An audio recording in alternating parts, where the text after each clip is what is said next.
फा के ऊपर जबर है फा, फा को बगैर खींचे पढ़ेंगे, फा का लफ्ज वैसे ही पढ़े जैसे हरूफ तहजी के अंदर हम फा को पढ़ते हैं।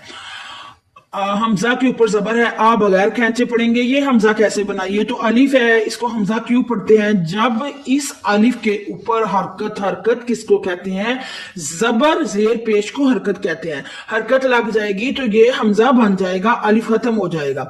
हमजा के ऊपर जबर है आ, बगैर खींचे पढ़ेंगे। जा के ऊपर जबर है जा, बगैर खींचे पढ़ेंगे। जा को सीटी की आवाज देते हुए पढ़ेंगे। फा और अलिफ हरूफ तवज्जी की तरह ही अदा होगा, लफ्ज बनेगा फाआजा, फाआजा।